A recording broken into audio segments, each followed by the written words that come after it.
I'm one of those crazy people who thinks that they're smashing particles at the speed of light beneath Geneva and creating microscopic black holes that then perhaps fall to the center of Earth and might form a larger black hole to swallow Earth. Just a theory. It's not just me. There were scientists that also believed that back when they started doing that in 2008, I believe, and sued CERN for that. But knowing that things like that are happening makes me feel okay to then think maybe weather modification is real. Or perhaps that the government is creating wormholes and sending things through them. If you've listened to the show before or read any of the Inverted World books, you know that I've talked to people from mystery schools who've seen beasts, perhaps, so they say, come through portals. Anything's possible. This is Inverted World Live.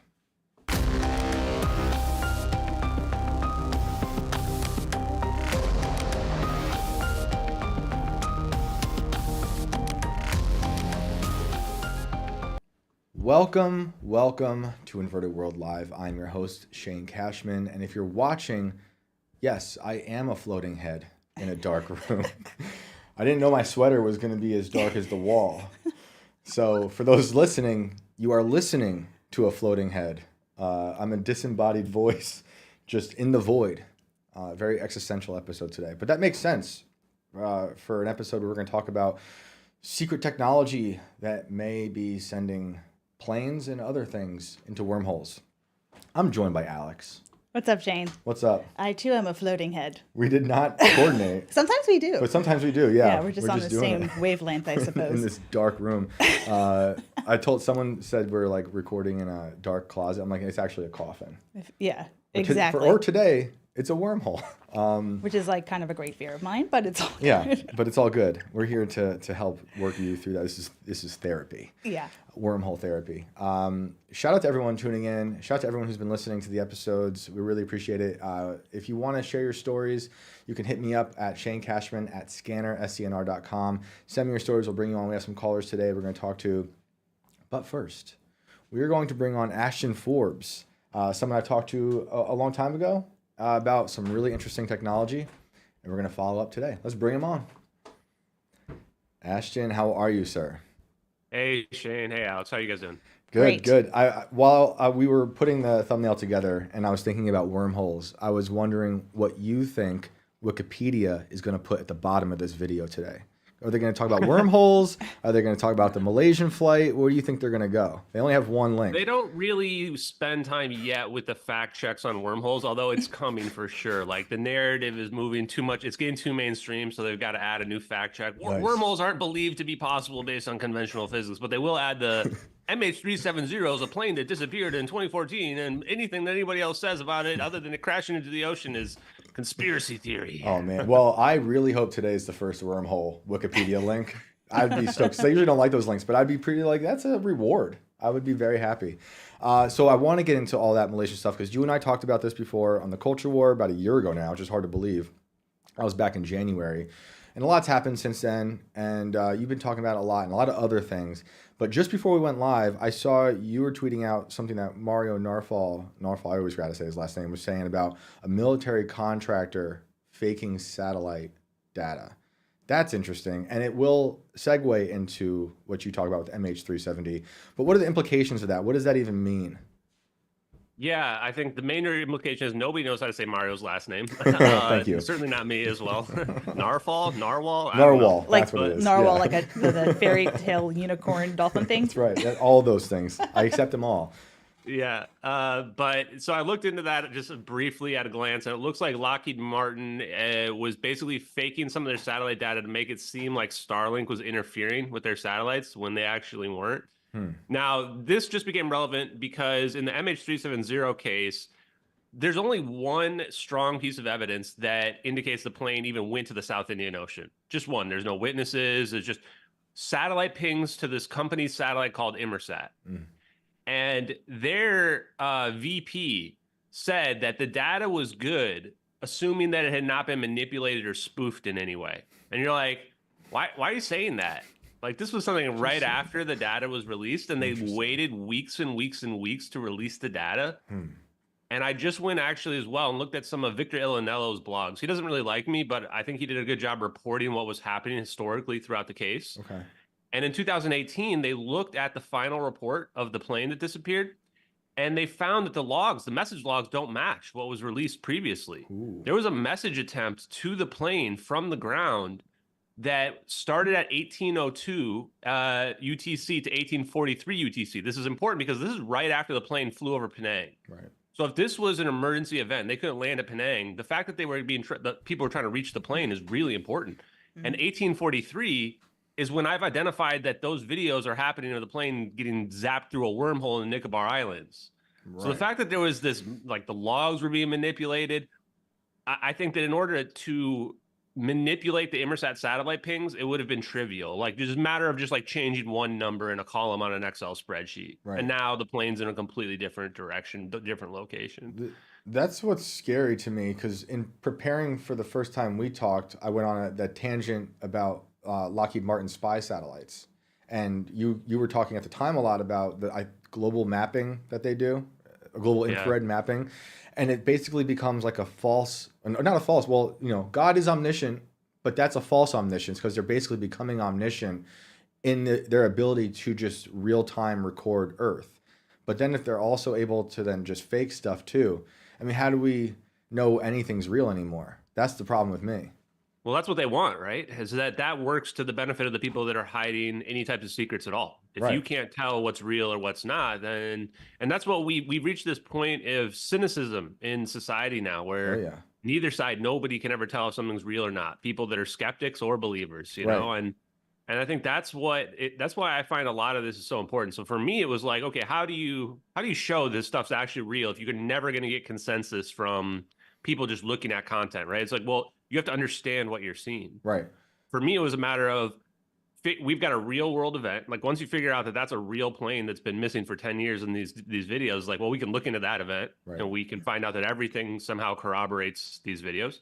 And then the other side of it is we can look at the science. Like we can use the real scientific method, not the COVID scientific method of trust the experts, pray to the altar of the experts, but like actually presenting data and coming up with a hypothesis and seeing if your full story matches that data. Right. And that's what we used to do for science. So that's how I try to distinguish stuff between reality and fiction. And frankly, when you're talking about wormholes being possible, the line starts to get pretty blurred. Like you were mentioning CERN and weather modifications.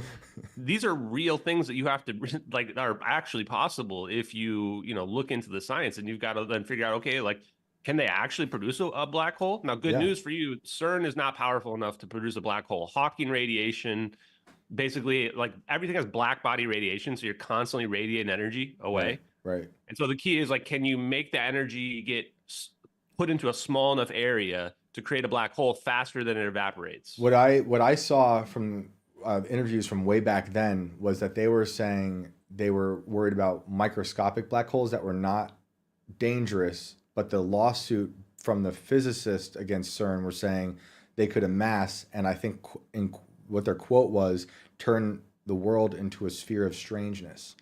I feel like we're there. We're about to talk about wormholes and the Malaysian flight, which, not that 8 years, I guess, after CERN was turned on, the first, the one in Geneva at least. Anything is possible. And when we first talked, the videos that you were sharing, everyone's got different opinions on them. And I'm like, there's a crazy thing happening here with the science behind all of this. We can debate. I have this whole post-reality problem of skepticism for sure, where I don't know what's real anymore because I know what can be created through AI or not, or people manipulating anything, and people will believe in whatever they want to that confirms their biases towards anything. And that comes with war and all this stuff. But the science is alarming. And like I said, whether it's CERN, whether it's, they've been trying to manipulate hurricanes and storms for decades and decades. And now this, and like I said, these mystery schools where people told me that they'd seen beasts brought through portals. Now you're looking into all this stuff, and I see that you're requesting FOIAs. Where are the FOIAs? Are the FOIAs about the science with the Malaysian stuff? Where are those coming in?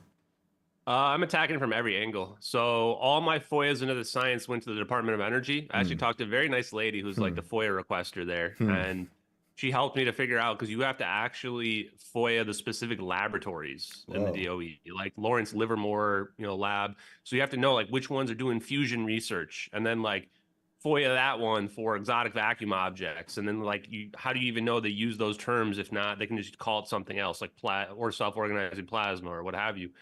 The CIA, I've learned a lot about FOIAs. I've learned that you should be very specific in what you're asking. Yeah. Because they want to like broad swath reject your FOIAs. Yep. So I think the one I'm most proud of is the one about a fire suppression device that washed up in the Maldives. It's clearly a Boeing 777 fire suppression device. And right off the bat, you can see why people would need to discredit this, because bye-bye like suicidal pilot scenario, like now fire scenario is the number one like concern. And when I FOIA'd that, I got a rejection by the CIA and by the NSA, actually. And the NSA's was to be kept secret in the interest of national defense for, I think, subsection 1.4C or D, but basically covert operations is the explanation.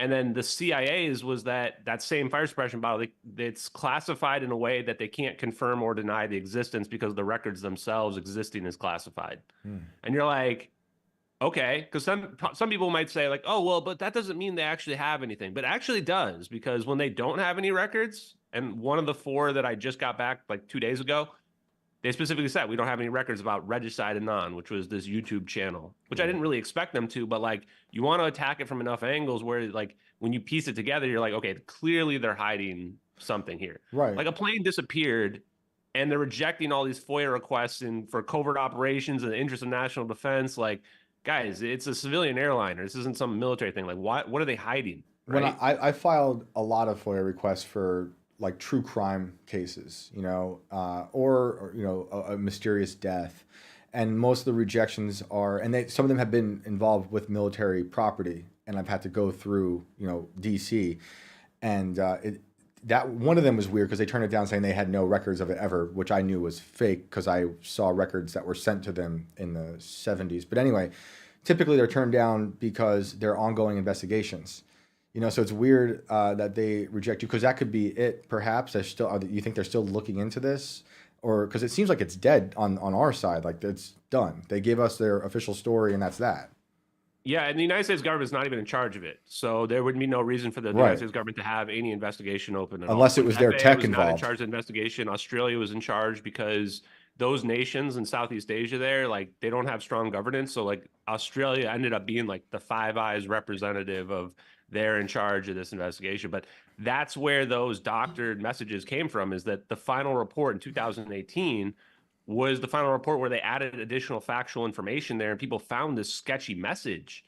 In fact, I kind of want to read this message because it's like, so to me, it's very telling based on the time. And I don't know how I didn't catch this before. So the message says, urgent request, please contact Ho Chi Minh Air Traffic Control ASAP. They complain they cannot track you on their radar, which means they had to be aware that this plane is going off track, because this is an hour after the plane already went dark. Oh, wow. I received a call from Subang Center. Please acknowledge these messages. Regards, M, and then it's somebody's name that got, like, they actually edited the name out as well. So we know that they manipulated it for sure. But this was not in any of the original reporting back in 2014. It didn't get found out about until like 2018. How did you find this? Like, where was this? So this was on Victor Ilanello's blog, and like he said, he's one of the independent group experts, let's say, that he actually did a really good job documenting kind of the historical context of this stuff, but never really figured out what happened, So a lot of the good information I get for like little cracks that didn't get widely reported on are usually on like people's blogs that were tracking the situation around the plane. Stuff that like goes on CNN is only like a subset of the witnesses and stuff like that were like, pushed to the forefront. Right.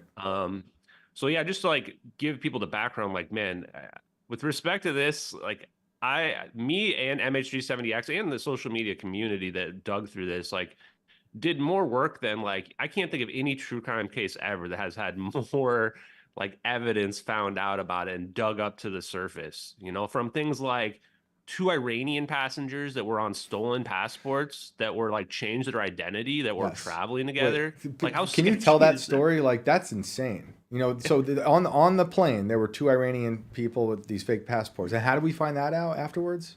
Yeah, and this is the crazy part is after one day, they just say, nope, there's nothing sketchy about it. They were trying to flee to Amsterdam, and you're like, but why were they going to China then? Like that's not the right direction at all.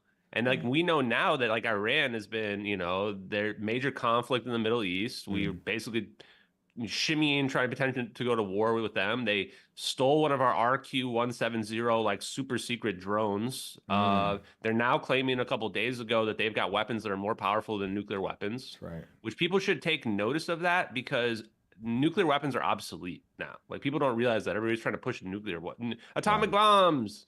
Like, no, we've got technology that renders that completely like inert. Like you shoot your missile at us and we teleport it back onto you. And now it blows up on you. Or the moment it leaves the silo, we hit it with a directed energy weapon from outer space and it explodes right on top of you. Yeah. Like, in fact, I don't want any nukes around me because they're a liability. Right. You think that's it? You think that's where the warfare is going with in the near future?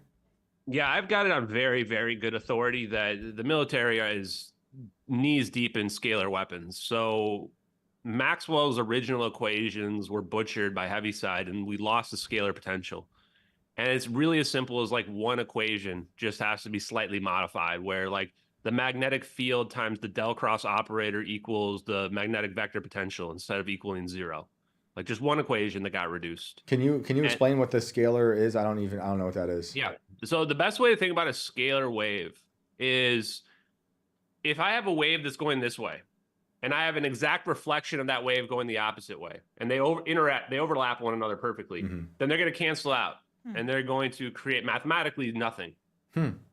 But the reality is there's not nothing there still. When you do that, and you can do that with like a phase conjugate crystal or mirror, and it's basically a metamaterial, but not like some very complicated material to create. It automatically, like if I were to look in a phase conjugate mirror, all I would see are my irises because every point of light that bounces off the mirror bounces directly back at the source. So this is how you can actually manipulate a scalar beam. And when you do this, there's no electric or magnetic fields, so you can't actually measure it with anything, but you're basically sending a longitudinal wave, like a sound wave, through the ether, through this energy that's all around us everywhere. Right. And this is what they manipulate in order to beam energy at a distance. And you take 2 of these waves, these beams of scalar potential, and you cross them, intersect them, and you create an interference pattern, which allows the energy to be basically remanifested from one location to the next. You're beaming the energy from here, and it's appearing over here. And you can even do the opposite, which is you can pull energy out of here and then have it appear over here as well, which is fundamentally teleportation. Now, we only really acknowledge right now quantum teleportation, like teleportation of certain states and potentially energy, but we're going to get to the point where macro scale teleportation is accepted. And you're saying like the military could weaponize teleportation? Oh yeah. Like, I mean, that's what the whole flight is about, but you know, the way you just described it is that it comes out somewhere else. We don't know where the plane went, if it went through a wormhole, but you're describing something else where it's like we can shoot something with the beam, for lack of a better word, and send it somewhere or elsewhere, not at all. We don't even know where it goes. Yeah, and that's the thing. So a lot of people ask, well, hey, where'd the plane go? Where'd the plane go? Obviously, I don't have 2 videos on the other side to be like, hey, guys, this is the coordinates of where the plane showed up. And we have coordinates of where the plane literally disappeared, which makes it pretty easy to figure out that part. Right. But the thing we do have is all the rest of the investigation MH370. Like Marc Duguay, famous French author, and Sergio Cavulio, they went to the Maldives and interviewed some witnesses in the Maldives that all saw the plane. In fact, I was just talking to Florence Duchangi earlier as well, and she went there as well, but she came to the conclusion that they must have saw some other plane, but it's like 15 or 20 people that don't really see jumbo jets, and they're seeing the red and white stripe of Malaysian Airlines. And then it's like, where would the plane go? If it didn't crash in the ocean, if there's no debris field anywhere on Earth, either this plane went to some other dimension, which I don't really think it did, or it had to have gone somewhere there's no commercial airports, because you land this plane at a commercial airport, you got way too many witnesses, hundreds, thousands. Right. It had to have gone to a military base. And the place where everybody said this plane went was Diego Garcia military base, which is like also super secret. And some refugees washed ashore there like 3 years ago. We didn't talk about this in the Tim Pool thing because I didn't know. Yeah. But like 3 years ago, refugees washed ashore there and they were just never allowed to leave. What? They like have literally been held captive there, prisoner for 3 years. From where? You're like, where were they from? I don't know, one of those islands out there, like around that crazy. area. Supposedly the story makes no sense. We're trying to get to Canada. I'm like, you're on the wrong side of the world. Sounds like an but- M. Night Shyamalan movie. Yeah, right. All of this does. That's crazy. So because they've trespassed in some secret place, now they're being held hostage, and that's that.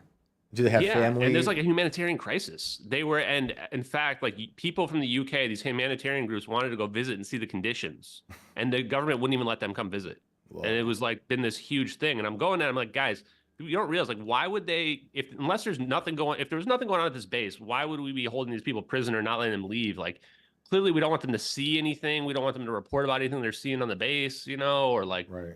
So that's the perfect location to land a plane. It's also the perfect location for the debris that was found. Like, I actually do believe the debris is from MH370, which is not enough to prove a plane crashed. And it's in the wrong part of the world.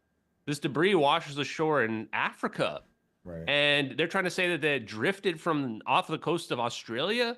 Like, just look at the currents, guys. Currents say that the debris should have washed ashore in Australia if that's the case. It goes to the east down there. Right. You're like, oh, it went 3,000 miles against the currents and somehow twice as fast as the currents flow and got to Africa. Like, it makes no sense. So I know for sure one of two things is screwy. Either that debris is not from MH370 or those satellite pings are fabricated.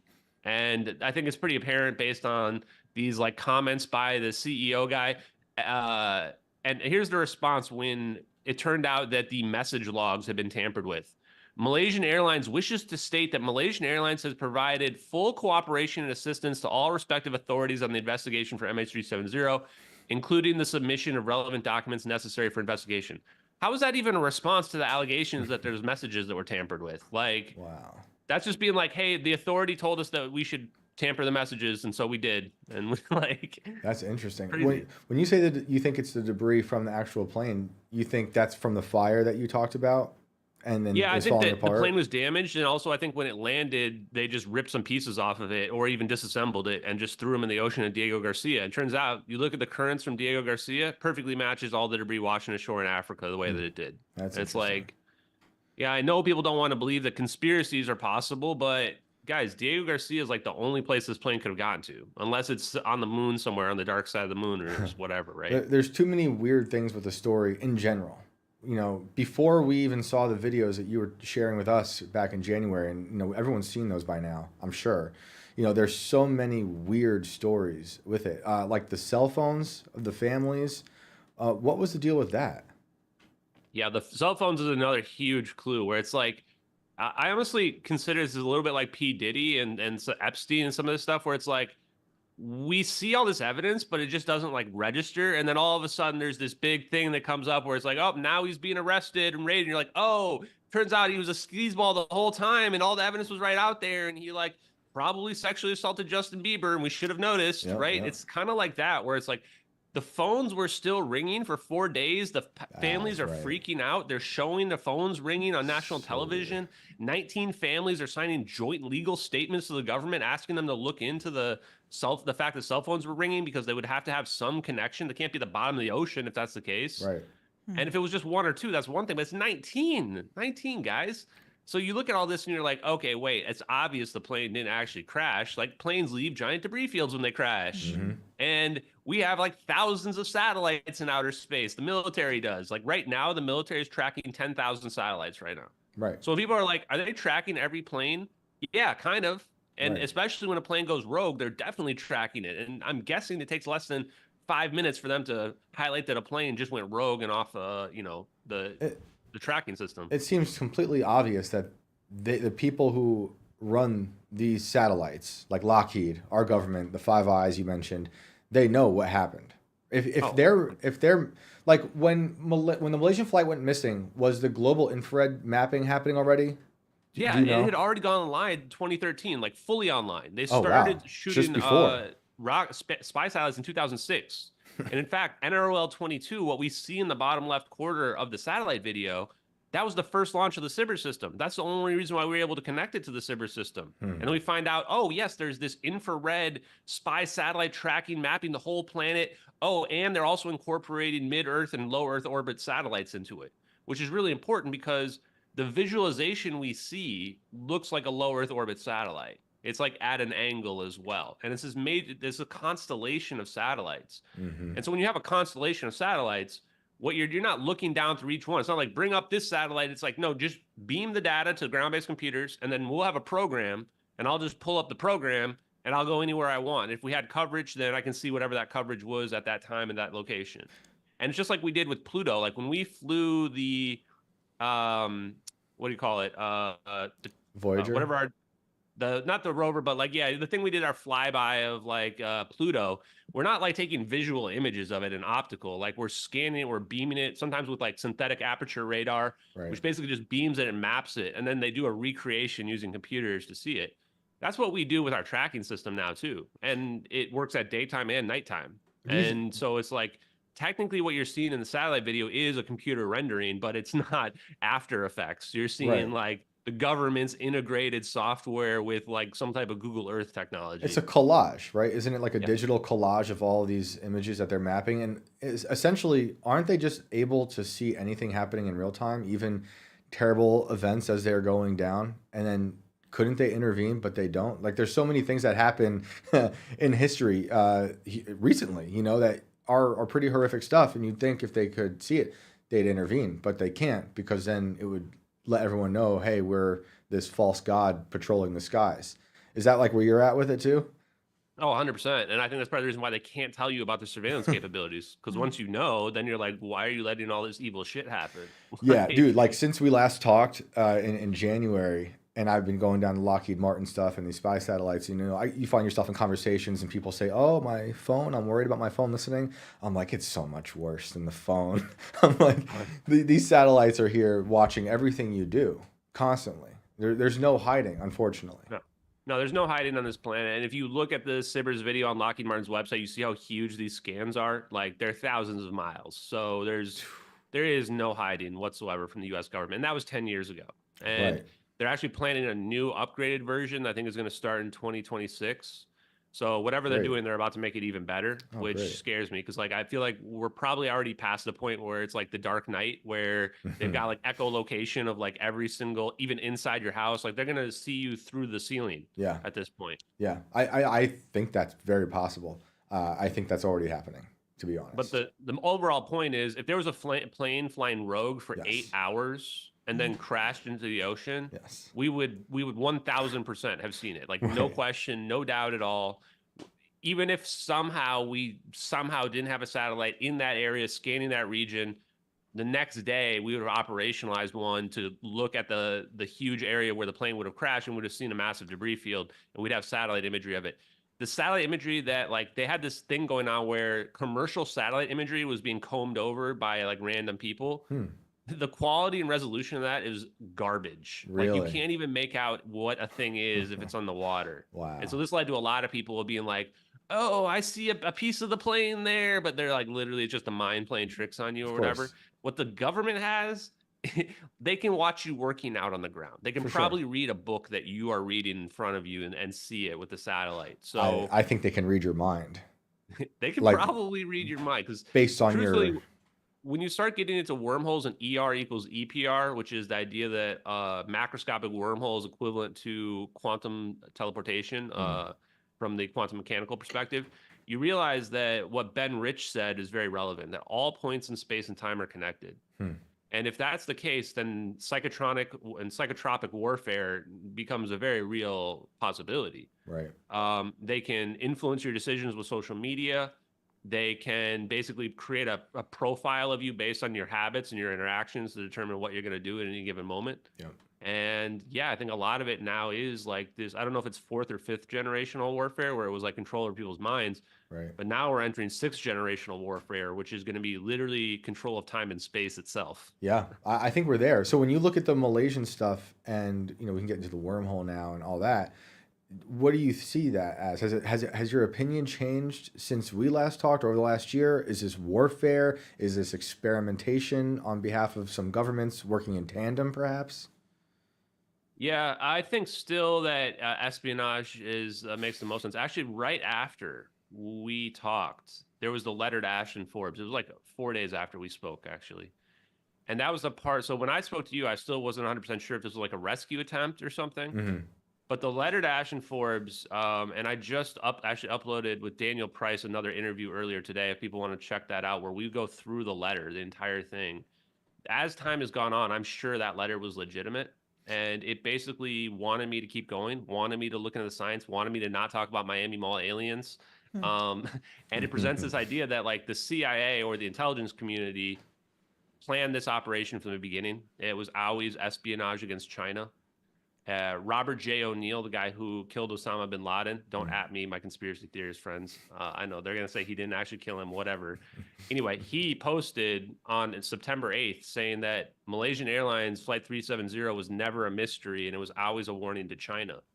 And he's on the mark. Those Freescale semiconductor engineers, like they were developing microchips that were going to allow us to interact with quantum worlds, which means gravity manipulation, free energy, anything that you could produce using negative energy, warp drives, all of this stuff becomes possible. And the reason why the semiconductors are so important, microchips, like you look at AI, look at Nvidia's stock price gone up like 20-fold over the last like 3 years or so. It's all about getting your microchip as small as possible. The smaller you take this electrical engineering concept, and the closer you get to interacting with this energy that's on the Planck scale, the smallest scales, the more powerful the effects. And what that means is you want to make a tiny microchip that's got the right chemical elements in there that's creating the interaction you need, and then you want to scale it up with a massive array and turn it onto a wafer, which is just a chip that's like macro size. And these chips are like the size of your nail, but they have, billions of transistors on them. Right. And that's why we did this to the plane. I'm 100% sure is that we couldn't let China get this technology. They're catching up. And I think now part of the reason why I've been allowed to talk about this most likely is that they've already figured it out. It's 10 years later. They saw those videos. They probably had other spy stuff going on as well. So they figured the technology out. And now we're at a point where it's coming out one way or another. It's just a matter of how quickly it's going to come out and how the world kind of adapts to it. So yeah, that's what I think that the kind of motivation here was, because it's not a situation where it's just a drone randomly filming a civilian airliner. No, that drone was operationalized to intercept that plane and record it, and probably record it because they want to get intelligence on how those orbs are operating. Like they might not have used this weapon that often. This is the kind of weapon where once you use it, it's now exposed to everybody, especially if some videos leak onto the internet about it. So now all your adversaries are going, whoa, look at that crazy weapon. They just teleported a plane. How did they do that? Let's figure out how to do that ourselves. And now we want it as well. Right. Just like the atom bomb, when you release new stuff, there's a race to get this tech out. And then speaking of tech and what you're talking about with those engineers that were on the plane, which is another part of the story that's insane. That all these people were on that plane connected to this company working on this technology. And a lot of these weird disaster scenarios, like, we've had someone on the show talk about a shooting that happened in Buffalo, and people will reference that one of the men who was killed was working on like a water powered car system. You keep hearing stories of like this tech that could be great for humanity somehow getting destroyed or bought out. That's something you come across a lot when you're looking into what's to come with the future of energy.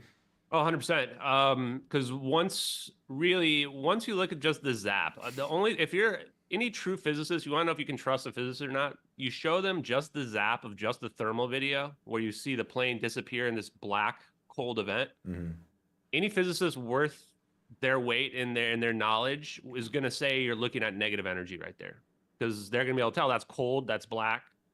And they're going to immediately go, wow, wait, what? And they're going to start, because they should trigger all these. I found dozens of scientific papers about 0-point energy and negative energy, all being possible. And so, yeah, when I find all these scientific papers about these concepts out there, I'm absolutely sure that this stuff is really out there and has been hidden from us. And like you mentioned, Stanley Meyer was the guy, I think, with the water powered car. Yeah, that's right. What you find out with negative energy is negative energy and negative pressure differential, which is shown by the Casimir effect, where two plates come together when they're very close to one another. You're going to find that almost all these papers mention the Casimir effect. Because what we realize is that negative energy is not an exotic substance. It's a way that we need to look at the universe. If we look at the universe filled with energy, negative energy is anything below sea level. Above sea level is positive energy that we see all around us. So we can pull the negative energy out and it just becomes positive energy, which means it's not this exotic substance that's out there. Stanley Meyer figured this out. And what this allows for is cold fusion. And sonoluminescence is one example of cold fusion, Can you where explain they what that is? literally can create a star in a jar. And what's happening? The water molecules are breaking up into hydrogen and oxygen, just naturally coming apart. And we're getting that excess energy from them breaking apart. Wow. And then we can shift this over to a new area. And now the hydrogen and oxygen are going to want to try to reconnect again and become water once again. And this is what Stanley Meyer was doing. In fact, I think what he was really doing, though, is the water was breaking apart into oxygen and hydrogen, and then he was using that in the combustion engine. And once you realize that negative energy is possible, it's so much easier to evaluate some of this stuff that's gone out there. And the reason why it hasn't gained traction is just disinformation. In fact, I don't think the government even has to work very hard in most cases, because physicists are so narcissistic and egotistical that anything that goes against their conventional understanding, they just will dismiss it outright. Like even on its merits, they'll just say, nope, sorry. Like that doesn't make sense. I don't believe in that. I was told that negative mass, negative energy is not possible. Like that's how they actually react. Right. It's like Neil deGrasse Tyson versus Terrence Howard. Yeah, and I mean, and look, I respect like Sabine Hassenfelder. She's got a website, a YouTube with like 1.5 million followers, but she does all these same things as well, which like she doesn't do any due diligence on any of this stuff. People have a device and she just claims, oh, but it can't be real because it violates the laws of thermodynamics. Which is like kind of like saying that wind power and solar power aren't possible because it violates laws of thermodynamics, when in reality, you're just tapping into an energy source that's there naturally. I wonder how many people are scared to go against tradition and how many people are scared to go against the industry, you know? Yeah, it's a little bit of both, because also peer review process has been completely co-opted and corrupted. Absolutely. To the point now where it becomes a matter of where's the money coming from. Right. If you get the money to write a paper or make a model, this is what they did during COVID, which is go make a model that explains that masks work. Go make a model that explains that these stupid 6 feet rules and all this other bullshit they made up. Go make a model that shows that all this stuff is real. Right. So what's going to happen? Of course, they're going to come back with an answer that says, yeah, the model shows that this is totally helping, right? This happens in all areas of science. And what you find about a lot of these people too, like Charles Bueller, for example, has been trying to show that the EM drive is real, which is a reactionless, propellantless craft that can fly around in outer space. And he's basically treating space as a medium, and you can just push off of it the same way a submarine pushes off the water. And he can't get the funding. Why? I mean, this stuff is expensive. It takes a lot of stuff to test this and to configure your experiment to produce the results that you want. And so if nobody funds you, it just goes away. And then if you are successful, then one of these big defense contractors or energy companies can just buy your thing out, and then they just put it on the shelf. This was literally the plot in the TV show Fallout. Literally what's really happening in the real world was that the cold fusion had been figured out. And in the video game and the TV show, Vault-Tec buys it and they just shelf it because cold fusion and free energy doesn't make us money. Right. We make money selling oil and what have you. And Lockheed Martin makes a lot of money selling F-35 fighter jets that are all potentially obsolete. Yeah, that's why I think a lot of these private people can't get funds, because it's all being funneled towards these dark, clandestine projects that Lockheed's pulling off. And I'm not a fan of AOC, but to her credit, she, after one of the last, I hate saying UAP, I prefer UFO, but she calls it UAP. Let's just call it UFOs. I'm not doing UAPs. Like that's their word. Let's keep UFOs. Make America UFO again, people. But she calls it the UAP committee. And after that happened, one of the last ones, she said, where's all this money going to Lockheed? Why is it going there? There's no oversight. I'm like, I agree. Like, we don't really know what they're doing. They're just making all this crazy stuff. Like, we could talk about the spy satellites, and they're very nefarious. I mean, you can go look them up, and they've got, octopi with things that say, like, nothing's beyond our reach. Like that's NROL 41. That's one of my I love favorite that he ones. knows that. I love that you know that. What about the devil? Which one has better the devil you know? Do you know? That's a literal spy satellite. Like, it's disturbing. But that's the only thing to know. Nothing is beyond our reach. That was one of the radar satellites as well. That was one of the next generation radar satellites. So it's probably using synthetic aperture radar, meaning that there's no hiding on this planet. Exactly. And if they can use gravity waves, then there really is no hiding. Like, they can actually just map the whole planet. And if there is some race of people hiding underground, they can find those people too. Right. So that's a good segue then to talk about UFOs and UFO disclosure. And I've seen you talk about it recently. What do you make of what's going on now? We see people talking about, I think it's Immaculate Conception, they're calling it, with this new this constellation. Oh, yeah. Close enough. So yeah, no, that's a great. That's segue, amazing. too, because AOC, honestly, I don't give her credit for much, but she impressed me more than most of the other Congress people during that UFO hearing. It was impressive. She's like, I'm looking for the money. Right. That's exactly it. Right. Like, there's 70 to 80 billion dollars every year is going into black projects that's unaccountable. And they literally just use shell umbrella organizations to fund it. Like, Lockheed Martin will have a subsection where they're like, I'm going to contract out to these engineers that they know that are legit, and they're going to go do this black project program that's underneath this other company, and you're never going to untangle the web. That's how they did MK Ultra. There were like at least 100 projects within MK Ultra.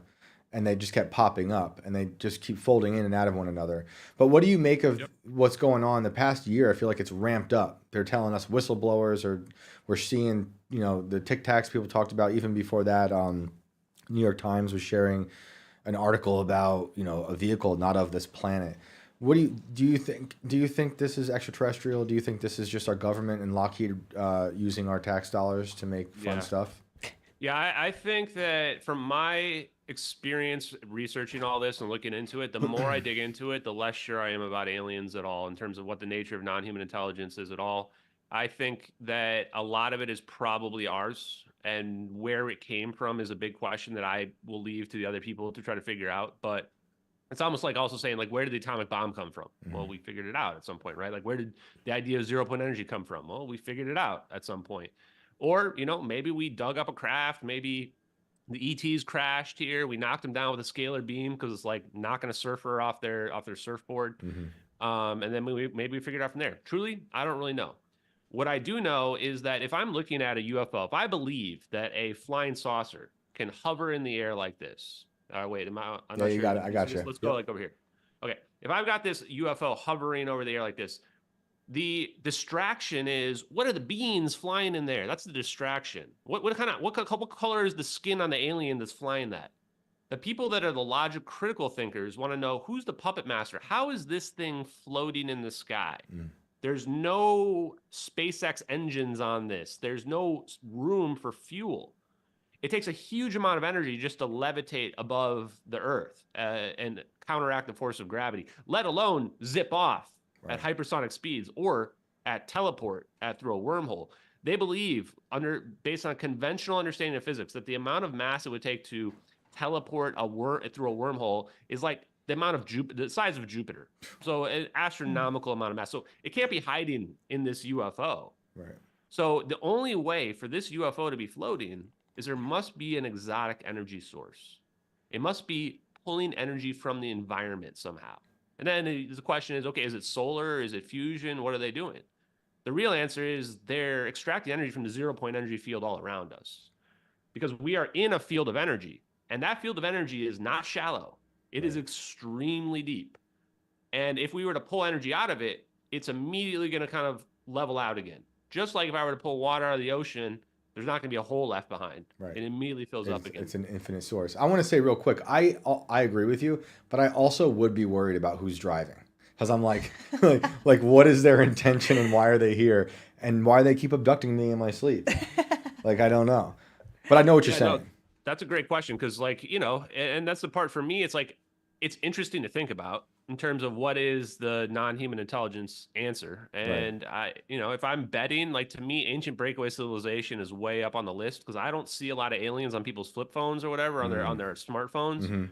So to me, the answer would be it's something that can either stay invisible or it looks very similar to us. And you can imagine what there is like a Wakanda out there where there's this group of humans that are like actually literally elites. They live just like us, but they have access to this like super technology that's basically Star Trek level, you know? So I love that idea. Can you just kind of like walk us through the idea of what you mean by ancient breakaway civilization?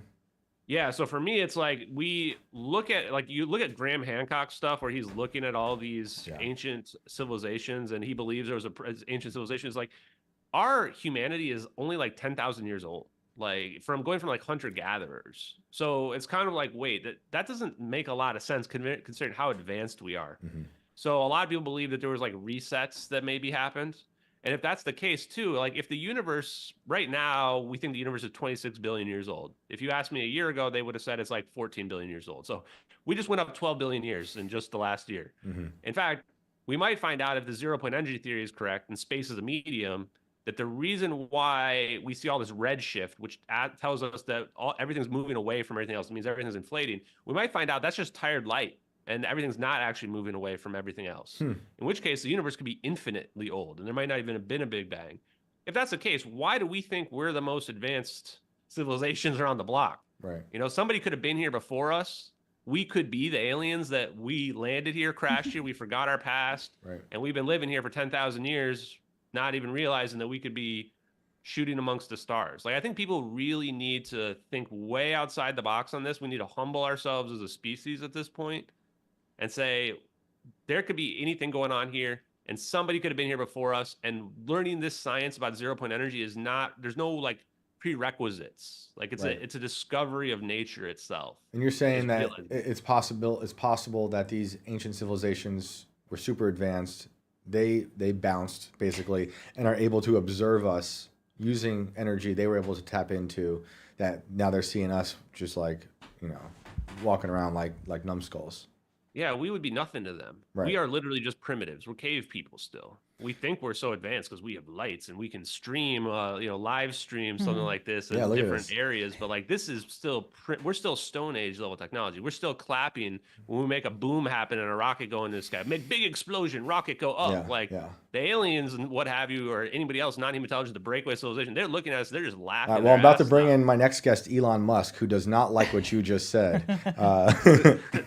This is why I troll Elon too, because Elon's like on Joe Rogan talking about, we know there must be a way to go faster than the speed of light because dark energy and the Big Bang, it needs the universe needs to expand faster than the speed of light. So we know there must be a way. And the answer is so simple. Like there's this sea of energy that's homogeneously distributed, which is why we don't experience it, because we're not really going through like a hot or a cold area. Everywhere we go is like the same amount of energy. So it's like being in the bathtub. And somebody could touch the water and it would feel very warm, but if it's the exact same temperature as your body, like it feels just like neutral to you. Why do you think Elon doesn't talk more about it in terms of like free? He might have mentioned it here and there, and I've missed it. But he's named his company after Tesla. Didn't Tesla talk about free energy? You'd think he'd talk more about it. Tesla was like the discoverer of radiant energy. We didn't even, electrical engineering didn't even exist. Tesla invented alternating current, the power we literally use today everywhere around you. Tesla invented it, and he said we can pull infinite energy because what he realized is that burning coal, burning any fossil fuel, solar, wind, none of these things are adding any watts to the power line. What's happening is a copper wire is spinning through a magnetic field, and this is churning up the ether, being a connection to this energy, pulling the energy out. That's what's actually happening. The stuff about us burning stuff, steam through turbines, all that stuff's doing. Wind, whatever, it's just spinning a generator. That's it. So end of the day, if you really boil it down, it's just the copper wire is changing over time. The magnetic and electric fields are changing over time. That's what's causing the energy to start being pulled out. And this is so important and yet so basic to understand, because if you want to solve an engineering problem, you need to get to the root cause. And once you get to that root cause, you go, okay, well, then really all we need to do is figure out a way where we can create an asymmetry, where you've got like a battery, more electric negative charge on one side than the other. And then you plug that into a circuit, and now energy begins to flow. So it's like what we want to do is, like Tom Beer would say, keep our dipole open. I'm sure Tesla understood this and knew this, Mhm. and he was just 100 years ahead of his time, maybe 200 years. ahead of his I'm time. sure Elon must be working on stuff like this secretly. He just maybe Maybe he's can't talk time about it yet. traveled. Well, Elon, perhaps, if he's even a human, I don't know. I don't Exactly. know. He might I already can't have. get a beat on him, but the thing I will say is that factually he is the #1 defense contractor in the world, and his Yes. SpaceX is shooting up spy satellites now Yes. for some of these other defense contractors for the DoD as well. That's true. So he probably has an NDA that he can't even comment on the satellite video. Because if That's a that good satellite point. video is real, then anybody who's got an NDA and has ever seen any of this stuff is literally not even allowed to comment on it. That's a really Which good is part of the point. reason why I Yeah. get freaked out when people don't comment on this satellite video that are like big people, because I'm like, man, they have an NDA. Can they not talk Especially about it? ones that launch stuff into space all the time. Yeah. Who talk makes about sense. all of these things, who's very open about talking to things. And look, I talk a lot of smack on Elon all the time, but I also think he's a genius and he's an innovator, and I appreciate it. And I love that he's doing things that we can have these conversations about. But yeah, I was curious, both those things, why he hasn't talked about the Malaysian stuff when, it seems like the world has lately.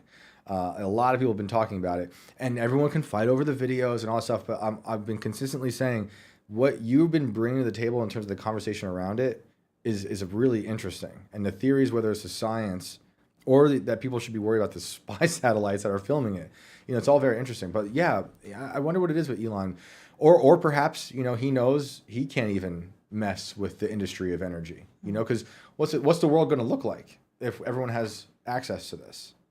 Yeah, and I think there's a real danger aspect to it as well, but there is also this idea that the elites that know about this, whoever they are, covert administrative elite, deep state, breakaway civilization, whatever you want to call them, it's not as simple as it's like these people in authority or whatever. It's like people that are generally high up, that are well connected, that probably visited Epstein Island or stuff like that. Like even I'm joking, but at the same time, like generally the people they put in those positions, they have dirt on them so that they can manipulate them for whatever reason. They know this technology is real, it's out there. They think that they're better than us. They basically look at us like cattle. They have to make the decisions for us. They probably think we're gonna destroy ourselves, but at the same time, they have monetary incentive to keep the old structures in play. Because if we have unlimited energy access, then our entire civilization changes. When like you how said, do we even I function? agree. When you said it's dangerous, what do you mean? Like in terms of like if you come out and start speaking about this, promoting it, you're putting yourself in danger. That's not what I mean, but that's also probably true. Unless you have like a pretty big presence, and therefore it would be awkward to make you disappear. But the bigger thing is just if you think about what unlimited energy can produce, and especially if you look at it from the classical perspective of E equals MC squared, a lot of people would say, well, what we see in that video can't be real with the plane disappearing because the amount of energy required to make a wormhole is so massive. And when you're dealing with those types of energy levels, and that might not even be the limit, then it's like, okay, what's stopping me from actually producing a black hole, a real black hole? Right. Like not just like what CERN was doing. Basically, CERN is using like little spit shooters. They're never going to make a black hole with that. We don't even need particle accelerators like that. Attosecond lasers. The reason why people are winning Nobel Prizes in 2023 for an attosecond laser is the shorter the interval that you can make your laser, the more powerful it is. And now we've reached the point where it's almost approaching where the time period in which the virtual particles are like getting created out of the ether, even according to mainstream physics. These virtual particles are like basically being created and getting destroyed, and we can manipulate them using something called the dynamic Casimir effect, which basically spins a mirror so fast, and we can do it in other ways, where the particles get pulled out of the ether and make them real photons. This is so important because what does real photons getting pulled out of the ether sound like? Sounds like a glowing ball of light. And that's exactly what we're seeing with a lot of these UFOs these days. We're not really seeing a lot of flying saucer stuff anymore. It's mostly like balls of energy and balls of light. The government's figured out that they, in the 60s, with the SR-71 Blackbird, potentially even before that, they figured out in order to achieve hypersonic speeds, you create a plasma sheath in front of your craft. This reduces drag. Otherwise, whatever's in your craft is not gonna be, the friction is gonna rip the plane apart. Person's gonna melt inside of it, what have you. This plasma sheath pulls the plane forward as well. It actually has an acceleration effect associated to it. What they realized was that why do we have a plane at all? Why not just make the plasma sheath our thing that flies around. Ken Shoulders was probably one of the smartest engineers that figured out exotic vacuum objects, where these balls of plasma, they naturally form into spherical shapes, self-organizing properties. In fact, they're simple to produce. This is what the letter to Ashton Forbes wanted me to know. They wanted me to know, hey, those balls of plasma you see that you correctly identified as superconductive harmonic orbs, they induce superconductivity in these balls of plasma state, and they have a natural asymmetry, thinking like to the battery, naturally form electron charge clusters, just like a battery has a negative charge on one side, very, very dense ones. So these plasmas are like just the perfect conditions for what we would want for free energy, for a circuit that's permanently open, and fusion. We're talking not just free energy. There's more. Transmutation and conjuring of elements. We can actually manifest hydrogen directly out of the ether. So the most basic element. And then these few balls of fusion, these balls of plasma, also transmute elements. So there's a real reality, not right now, but at some point in the future, we will just have Star Trek replicators. Earl Grey, hot. Right? Would you trust it? Like, would you trust Me? what No, comes I'll out be of long it? dead since then. Thankfully. If you were alive, or we could transport you through a wormhole into the future, would you trust using the stuff that tech could make? I'm not going to be the first person, no way. And I plan to die on this planet and not on Alpha Centauri or one of the, the Andromeda Galaxy as well. I'm an old school person like that. But I do love the science and technology of it. So to me, clearly what had happened is that sometime after the 60s, probably between the 60s and the 90s, we figured out, our Black Project engineers that work for Lockheed, Northrop, all the Boeing, all these defense contractors, they figured out plasma self-organizes, and they were like, oh, we now have drone capability. We don't need to mess around with fighter jets and spy planes anymore. Also, it's a liability to whoever's flying in there. Right. It's just easier to have a self-organizing ball of plasma. We put like a small device in it, and now we can just radio control it. But radio waves don't penetrate plasma or salt water. So it's kind of a difficult problem for submarines and floating balls of plasma. However, there's a patent by a guy named Hal Puthoff that is a scalar communication device, gravity communication device, where there's no electromagnetic field, and instead it uses potentials through the ether, through the medium. This is literally scalar. This is Hal Puthoff knows that gravity manipulation is possible, and when he words his patent, he does it in a way where he faces the least amount of criticism. He doesn't say gravity communication device. It's just called communication system. Right. And it's like, it uses the Ehrenhoff-Bohm effect and, zeroing out electromagnetic fields. And I'm looking at them like, dude, what? And so this is how you communicate with submarines, plasmas that you want to remote control, because they can measure the phase change, which means that, like, if you have this wave going through the medium, then it's a little bit off from its starting point, and that's a phase change. And they can use that like Morse code, and they can then communicate. What you're saying makes the conversation I had a few weeks ago about weather modifications seem less crazy, because the part of the conversation was, okay, maybe they're not trying to actually steer the hurricane. They're messing with the elements around it, right? Which is what you're saying with the plane going super fast and trying to manipulate or get rid of that friction and stuff. And then on top of that, there's people we've talked to on this show who talk about, going back to the UFO stuff, which could connect to your breakaway civilization theory. A lot of them say, you probably heard this, they're sending whomever they are, crafts that are unmanned. And perhaps that's going also to what you're saying, because that breakaway civilization or whatever they are learned, we could just send these things and they could, like a drone, they have an avatar inside that's not the real being. So that seems possible. Yeah, the weather manipulation thing, a lot of people ask me about my opinion on that, because I've been talking about scalar physics and this plasmas and all this stuff. And yeah, of course we can manipulate the weather. We can send energy into a storm or remove energy from a storm, but can we control the weather? That's a different, a whole different ball game at that point. I think that it does seem feasible that we could increase the magnitude of a storm or decrease it through energy manipulation, and also potentially try to slightly modify the path. I don't know if we could directly force a storm onto a certain area, but this is why you've got people like Into Thin Air and Dutchson's looking at weather phenomenon. They're looking at the NEXRAD radars, because they know that a radar is not just a detection system, it's also a Yeah. projection system. Like you're literally beaming electromagnetic waves at objects, and that's how we detect them. That And then you was realize, oh, well, I can now just put that through a phase conjugate crystal, and now it produces a scalar beam. And you're like, yeah. It was that's not even actually complicated. It was actually Into Thin Air who was making that point I made from a few weeks ago on Tim's show. But I don't know if they can control weather, but I think they can make weather, and then it's chaotic. But I think there's probably other people in power who are able to do it better. I don't know how successful Operation Popeye was in Vietnam, though they certainly tried to accelerate the monsoon season during the Vietnam War, and that's forever ago in terms of science and technology. So who knows what they're doing now? And then in the 40s, even 20 years before the Vietnam War, they were trying to steer hurricanes. And there's no real definitive proof that's been declassified that they have.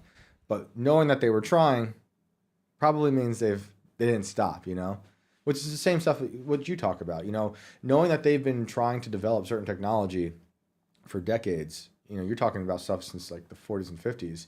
They didn't stop, and who knows what they've got now. And when you talk about free energy and these photons that people are able to create, basically materialize these photons.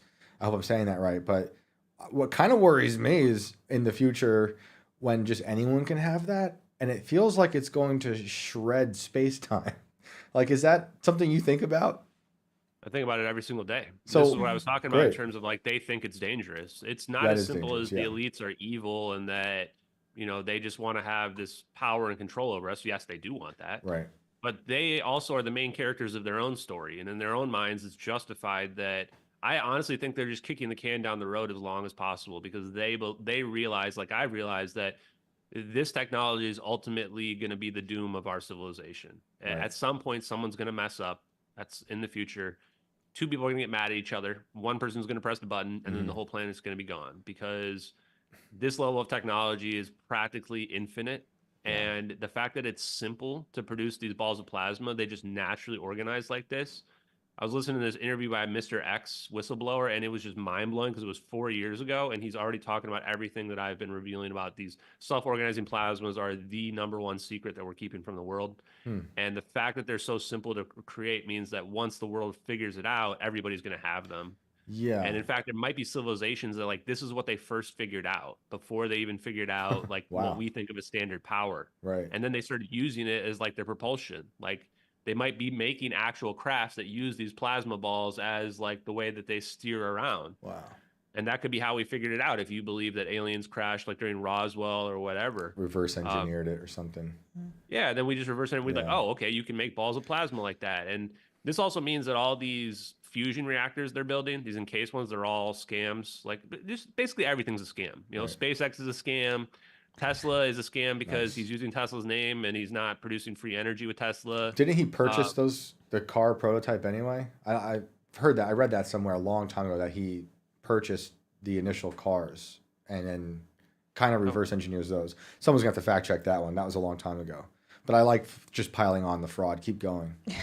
But yeah, solar power is a scam. Wind power is a scam. Yep. I mean, the solar power thing, like I can't stand when Elon Musk is talking about solar power being the future. It is absolutely not the future. It's if you look at what it takes to make the batteries they use in the solar panels, like it's just straight toxic. We're talking all the neon colors, Look at the batteries they have to mine, the stuff they have to mine for the electric cars. I mean, it's dystopian. What these? Yeah. If anyone just is pretend looking, like it's green. We're like, oh, it's green, and then you see like a hailstorm hit one of these solar panels, and like all the solar farms and all the panels are destroyed. yes, it's crazy. And you're like, you realize that we only recycle less than 10% of solar panels. All the rest, that's just trash. Right. That we're producing. So are you? And it's ugly as hell. For now, saying like nuclear energy is better than the risks of free energy in the future if it's able to destroy us? Yeah, nuclear has always been cleaner than all the other sources. There was just a major disinformation campaign that was run on the world and the American people, especially in the 90s, to make us believe that nuclear power was dangerous. And so we moved away from it. But even nuclear power, if you look at how it actually operates, it's like basically we take these hot rods and put them in water, and then that creates steam, and then we use the steam to spin a turbine. You're like, How is that efficient? Like people in their minds think that we're like literally like pulling molecules apart and putting them together and then using that energy and extracting energy. That's not what we're doing at all. Right. It's like the most inefficient process ever. You're like, wait, it's just spinning a turbine again? Everything is. Always was. No. That's right. Nice. Always He did the was. meme. Yep. It's so interesting. I wonder what it is. I think it probably goes back to what you were saying. You know, people are just it's a mixture of people afraid to go against tradition and afraid to go against the industry. You know, you look back in the history of like Tesla and who was he up against? Alexander Graham Bell, was that the guy who basically, was it him? I could be wrong. I said Immaculate Conception already, and I could be wrong with that one. But or the hemp versus the paper. Anytime there's some new technology out there that might threaten the traditional institution, they seem to find a way to take it out. And then also make sure it's been villainized in the minds of everyone who might have even considered using it. Yeah, and the scary part is, man, it's not that complicated. Like, I think that you don't even need to be a PhD physicist to understand it. I kind of thought that the secret of it would be this like super complicated math that we have to figure out and what have you. But it's like, nope, it's just negative energy, and negative energy is not this exotic thing. Like, we're just in a sea of energy. Negative energy is below sea level. That's it. Right. That's all. Dirac holes, Dirac sea. All this stuff has all been out there. All of it's been out there. Some of it in case 100 years, like the Kaluza-Klein theory that there's this extra dimension that unifies electricity and gravity. It's like, well, it's all just been sitting out there. So that's the part that bugs me about all this, where we're like, this is 100% going to be proven to be true. And so my approach, and I've always been very open about what my approach is, it's like, I'm just going to make sure I tie the videos to this science so that when the science ends up being proven true, I don't want to hear more excuses about how there's obviously VFX or whatever, or that somebody, CGI'd this. I'm like, bro, that science is real. Those videos, I don't think like Eric Davis is expert of wormholes. I don't think he made those videos.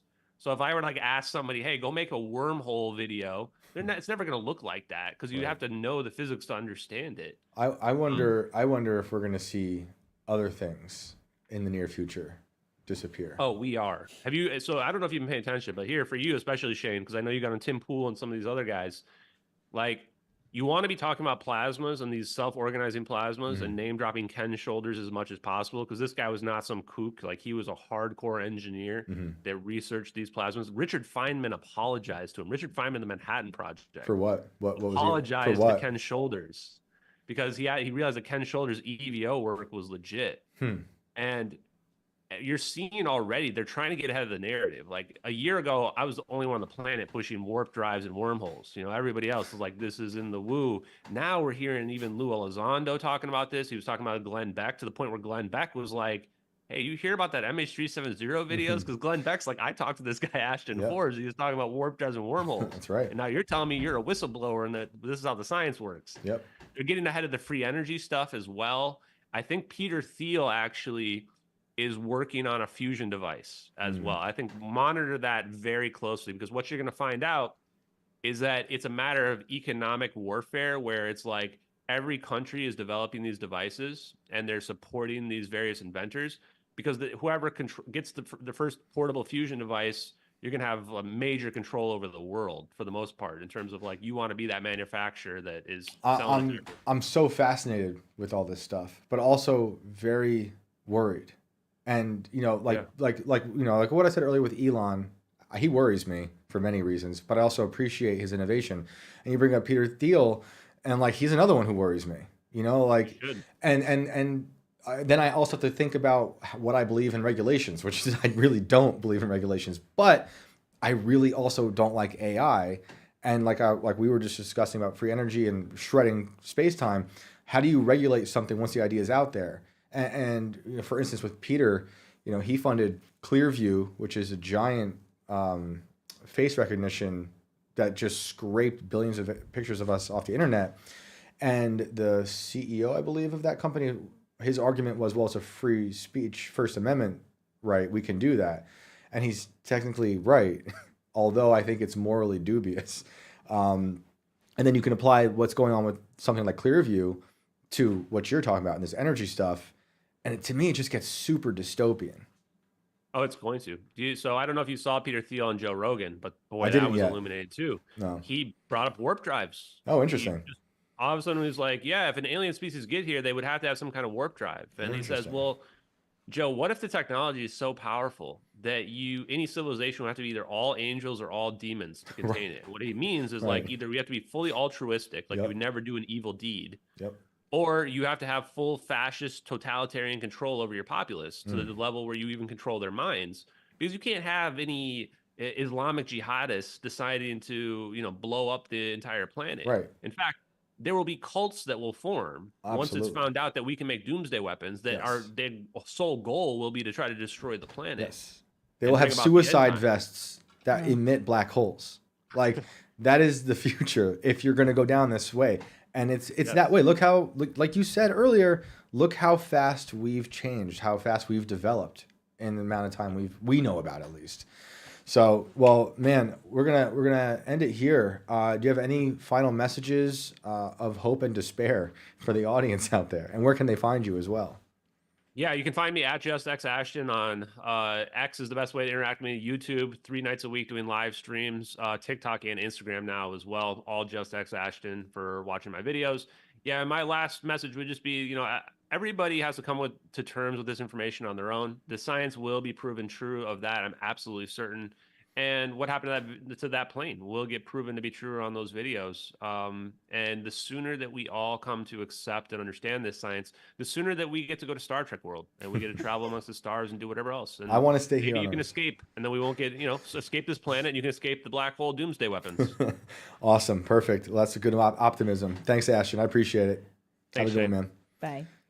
Oh man, the cult thing is Yeah. really what bothers me. Like it's fascinating you're right. stuff. Mhm. It's fascinating stuff. I don't want to live in that future. Yeah. Like I don't even want to live in the Star Trek world. I don't. I want wouldn't to know go. what that's like. I want to be Amish. At this point, Yeah, I hear I'm ya. about to be. I'm gonna have to figure out a way to do a podcast in Amish. I'll be a charlatan. You're not allowed to have in the Wi-Fi. Amish What are you going to community. do? Well, to subscribe to my new podcast, you're gonna have to have Take a paper cup. Take the And buggy a to string. my- Yeah.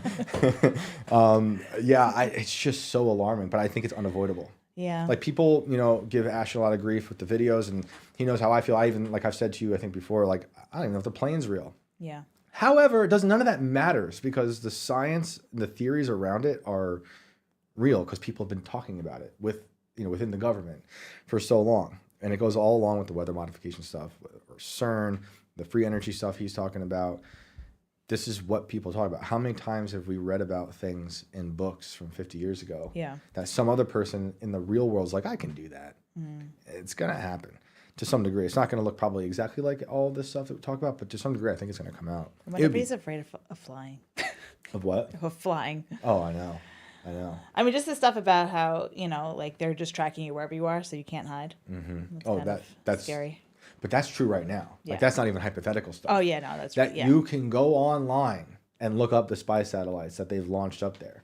And I don't know why we keep putting on weird symbols. Like there's literally a devil on one of them, and it says "better the devil you know." The octopus one is really weird because it is an octopus. Ashton's right. It's an octopus on the earth. Yeah. Nothing's beyond our reach. Oh man, I was thinking about retitling this episode "Immaculate Conception." Oh, Lord. By the way, we have Oh, callers. Lord. We got callers. What's up? Oh, life's a scam. Wanted to add that one. Nah, that's a in. good title too. Life's a scam. I mean, we were just born and here we are. We got to deal with all this. It's an amazing time to be alive. Is it? Honestly, it's an amazing time to be alive. We can have these conversations. It's always been crazy. The world's always in darkness, Yeah. but also in light. And it's amazing that we can have these conversations with people live right now. Like, I know. And talk about things that I think are going to be coming mainstream in the future. In the Definitely not so distant eye-opening. future.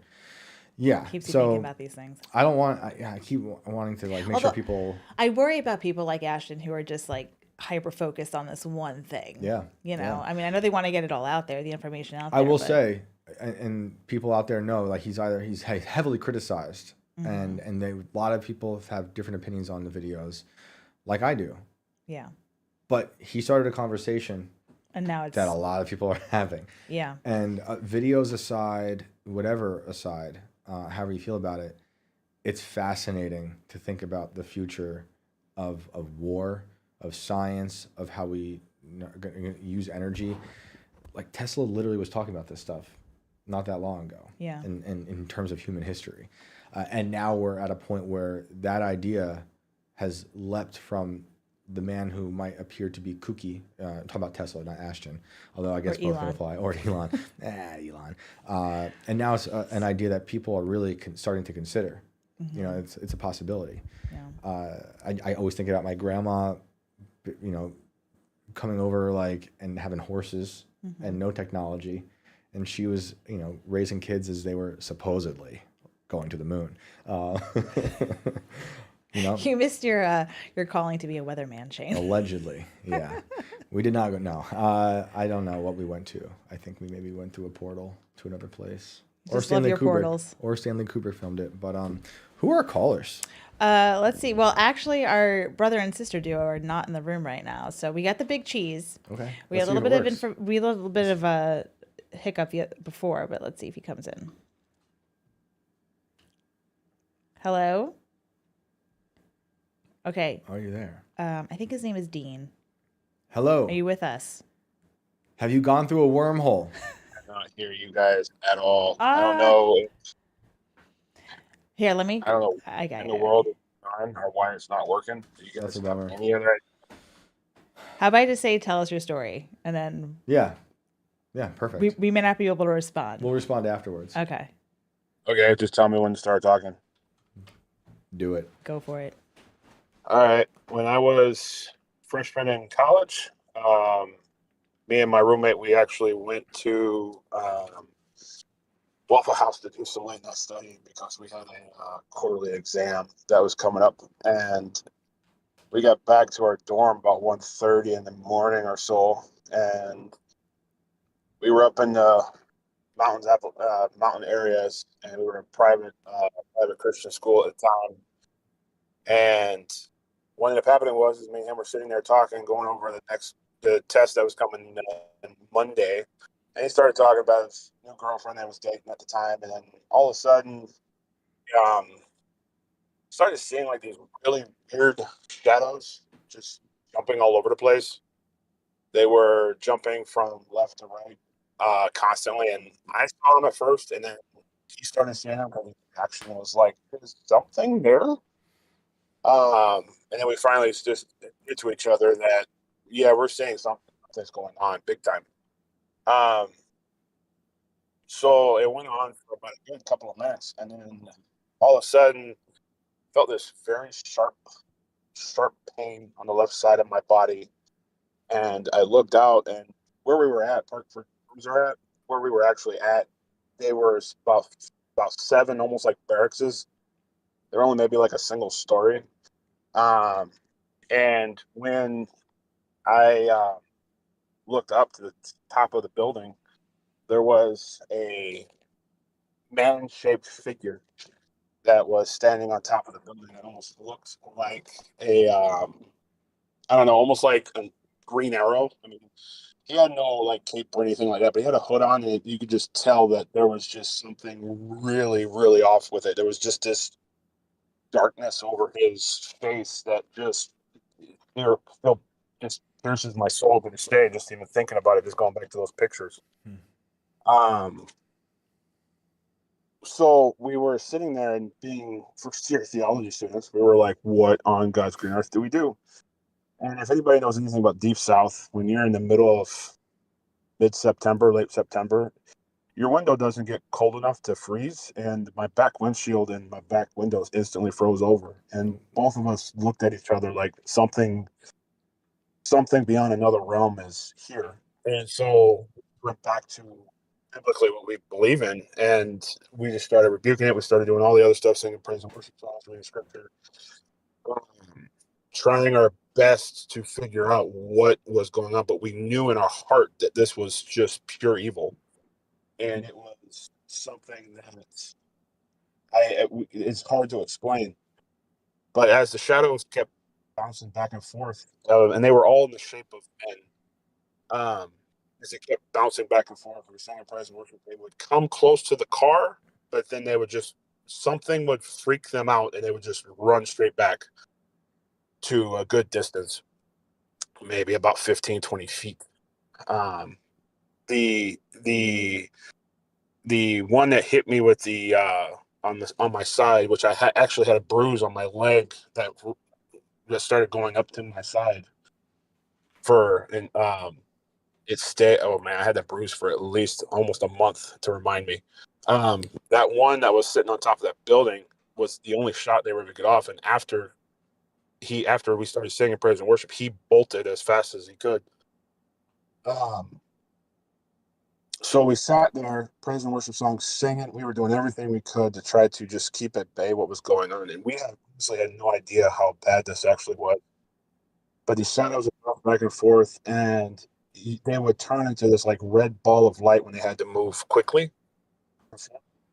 So turn this ball of light, move, become a shadow of a man, turn back into a red ball of light, shot across a parking lot, turn back into a shadow shape of a man.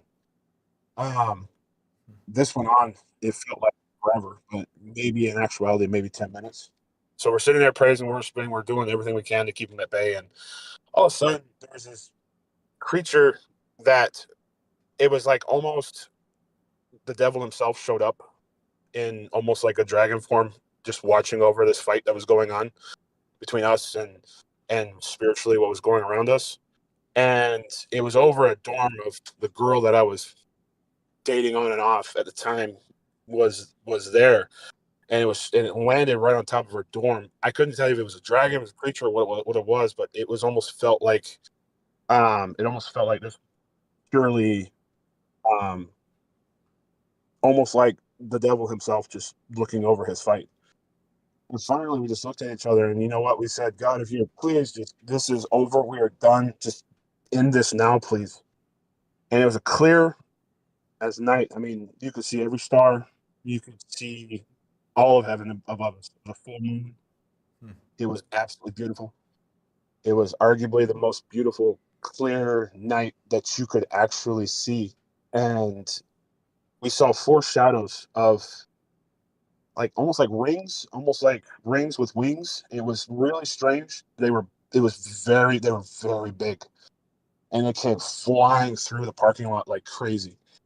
And when they came into the parking lot where we were at, they would turn back into like this bluish clear light, and they would intermingle with the red. The shadows would turn into the red, but then the blue would start blue, or even almost like a grayish blue, would intermingle into each other, and you can just see them just going back and forth at each other, just going absolutely at it.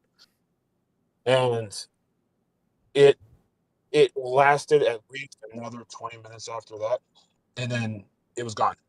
Everything just gone as quickly as it came in, and lasted for as long as it did. It just went just like a wind, or just strong wind just came through, and everything was peaceful. We felt no fear, we felt no pain, we felt no nothing. I felt at peace with everything that was going on in the area. You literally saw the red lights just take off up into the sky, just take off up towards the sky, and just take off as fast as they can to get out of the area. The creature, whatever it is that was behind us, was instantly gone. We never saw him again after that first landing. The guy, the person that was standing on top of the building was completely gone. We sat there for a solid 20 minutes. Like, what did we see?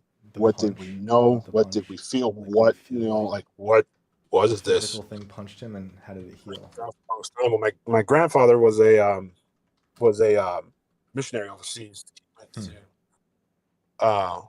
It felt like. Well, we asked you what the punch felt like and how did it heal? Is that what you're saying? Yeah. Right. It felt like something just slowly, almost like a press.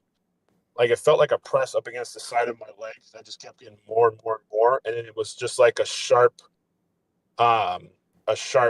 smack, like a sharp smack. If anybody's had an EpiPen, they can kind of understand it, almost like an EpiPen. That's what it felt like, because it felt like it was trying to dig into my area on my side, and trying to scratch its way through and finally make that hit. That's the best way I can explain it. And that bruise was there for at least for a while. That's crazy. But so my grandfather was a missionary overseas, all over the place. I mean, from Africa to Asia to Haiti to Europe. He's been a missionary all over the globe. I called him up the next morning and told him what happened, and that we were still some some we were still seeing some things going on around us. And what ended up happening was, is when we were talking with him, he goes, "The best thing that you can do in those situations is the devil and his minions are very, very so much into themselves.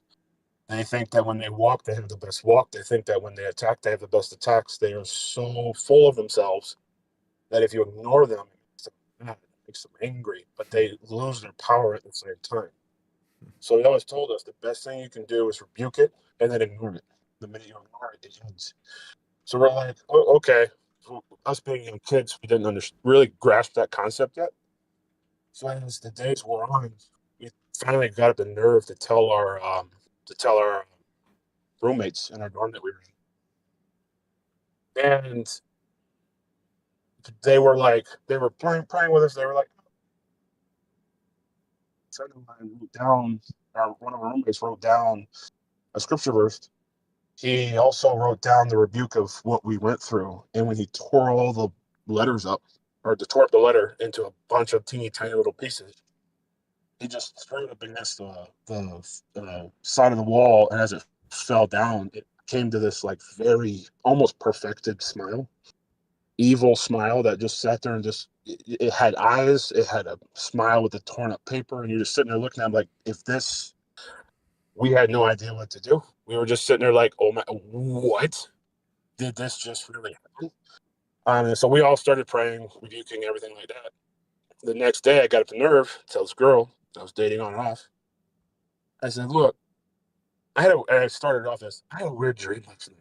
You know, hey, I saw this thing fall on top of your building. And it was kind of weird looking. And she goes, did it look like almost like a dragon with no wings, but almost like a human-like appearance? Whoa. Like, yeah. And then she pulled out a picture. She goes, I've been having the same nightmare Whoa. Weird. about this animal that keeps tormenting me. She showed me the picture that she drew based off her memory, and it was the exact same creature that I saw fall on top of her dorm. It was. We finally understood as the time went on for about a couple of weeks, almost a month afterwards, what my grandfather was trying to explain to us. It finally was like our spirit was kind of kicking in, like, you got to listen to him. Listen to him. Listen to your grandfather. He's telling you the truth. Just stop. Don't give credence to evil. When you give credence to evil, then evil just flourishes. And um, after we started ignoring it more and more and more and more, it started going away more and more and more. There's really only my grandfather knows what happened to me, my parents, and now even my wife. Every time I start to talk about what happened to me, my wife kind of shuts down because it kind of gets a little weird in her house. I was never afraid to tell this story. I was more along the. I was never afraid to actually, speak this story out to people around me or whichever. I was more afraid the fact that I was giving what this was its platform that it wants. And I'm only afraid for myself afterwards on what might happen. Because every time I've actually told this story to people, it comes back. And not in a You ask not him as what? as You ask him what comes back? as blazing as it was that night. But I'll tell you now, it's telling the story. It is the shadows. The shadows come back. The red light that it turned into. So the shadows that I saw that day come back. I start literally seeing in the corner of my eye all the after I tell the story to people, it feels like I believe the devil feels like it's getting its credence. I did this attitude back. And so when I had to come to doing this, Other. after I tell the Who were story, I with told him my initially? first time I told my story to my parents.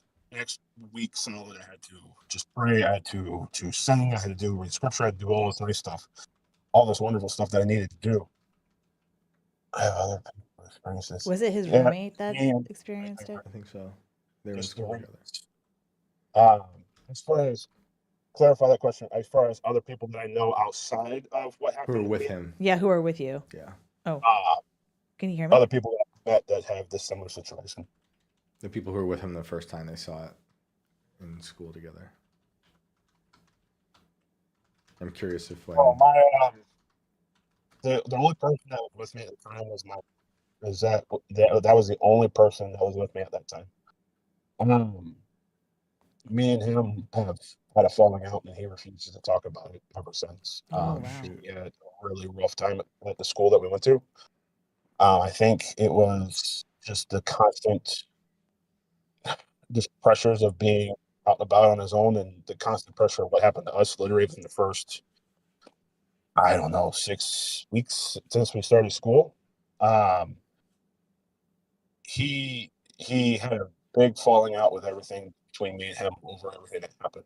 wow, I even have another friend who was part of the smile where the papers were thrown against the when they fell on the floor. They came up with a smile. One of those guys even became a full-fledged atheist after that happened because he didn't believe that it was real, and he refused to accept anything that was supernatural after that, even with some supernatural things happening to himself and to me as well. He's absolutely completely gone off and gone to almost entirely to the atheistic side of ideology, and it's really sad to see. And I kind of blame myself for that too a bit because I threw him. We kind of got in the middle of it a little bit. But to me, it felt like if I listened to my grandfather at the beginning, then everything after that would not have happened. That's arguably my only regret. It was an absolute experience that I pray I don't have to deal with again ever again, and either my kids or wife or anybody ever has to see. The only We're losing no him. problem. you want to tell him we're losing him? Yeah, But- I told him we're and- losing him. Yeah, but I think I totally understand the problem of wanting to share the story and him experiencing it again after every time he shares a story and worrying about his kids experiencing it. But he gave us great advice. He gave everyone great advice earlier about what his grandfather told him. Rebuke it and ignore it. So I know it's hard when these things happen to you in the moment because what he depicted is a pretty crazy scenario. Well, you also want to kind of experience it again to get more information, or I don't sometimes. know. I wouldn't want to. I know. Especially it hit him. Yeah. It hit him. Yeah. I'm good. Is he still here? He's gone. Or? Okay. Oh, did the others show up? Yes, we do. Sweet. Well, we have one. I don't see her brother, but I can bring her in. Julia? Let's see if she's with us. Are you there? Hi, are you with us? Yes, I am with you. Cool. I know we were going to have your brother too, but I don't see him, so. Oh, wait, there he I is. hope we're having. Oh, he keeps getting kicked out. It's really weird. Let's see. I was gonna tell him put it on mobile data. Yeah, Discord's not the greatest. I think that might be trying. the issue. We're Yeah. trying. We're doing our best. But thank you for joining No, us. it's okay. Thank you for having us. Dylan, are you here too? Hopefully it pops I'm up. here. Hey, Woohoo. Dylan. Yeah. Hey, Now Dylan. it's a party. Nice. Cool. So who'd like to begin? Yeah, I will begin. let's do it. Okay. Our parents separated and we went to an apartment. And this was just before summer's about to start. I'm 13 and I'm hanging with a girl who lives like a block over. And we're walking one day looking for cigarette butts and we're smoking like a cigarette butt. And girl comes up to us and she's a few years older. She's 3 or 4 years older. And she says, "Do you guys have a cigarette?" And we're like, "No." She's like, "Well, I have some at my house. I live with my mom and my brother, and no one's home right now." And we're like, "Hell yeah, let's go." It was hot outside. We're just bored. And that's how we met this girl. And we would go over and we'd hang out, and her mom was never there ever. And she had a younger brother, and we saw him occasionally, but he always was in his room if we saw him. And This Hello? girl, oh, Dylan's with us now. did you get kicked out and come back? Getting kicked out. I don't know why. Like every couple minutes, I just get kicked out. Put your phone on mobile data. Anyway, tell the story. Okay, I am. Okay, so over the summer we're hanging out with this girl the whole time, and she always had alcohol. We were drinking, then we were smoking weed with her, and then she was giving us other drugs. Meth. Methamphetamines, yeah. We'd never had that before, but we ended up with her. Right. So then it just always seemed like every time we went over there, she had guys that would come over and she would sleep with these guys and we could totally hear her. There was no TV, there was nothing there. It was just us. And when we hung out with her, I always thought it was kind of odd that, well, I mean, I didn't know if their parents were split or whatever because I was going through my thing, but they didn't have much of anything. There was like no furniture. Her mom was never there, you know, like a couch, there was no TV. In her room, there was like a mattress on the floor for the bed, but she had designer clothes. She had designer bags. She had like designer makeup. And I didn't know, you know, I didn't put too much thought into it, but I was like, wow, you know, she has a lot of nice things, but they don't have any furniture and stuff. Right. And then towards the end of the summer, right as school was starting, she, like on a Friday, she thought, hey, she called me and she said, do you guys want to go to a party tonight in LA? We're like, I said, yeah, my mom wasn't home. So, and my friend, my other friend who always went with me when we went to her house, usually, and she was dating her older brother, in addition to seeing all these guys, right in front of everybody. She didn't even care that they were in the other room. But, I went to her house and she was home and we went to this girl's house, right? And she's letting us wear her clothes and she's doing our hair and she's doing our makeup and she's giving us drugs and she's giving us meth, you know. And we spent the next few hours getting ready. And I remember too, she was trying to put this one dress on me and I really wanted to try this other dress on that was in the closet. And she let me wear it. And then she was kind of surprised. She acted surprised that it looked as good. She didn't expect it to look good, and it did. And so she let me wear it, and I felt amazing.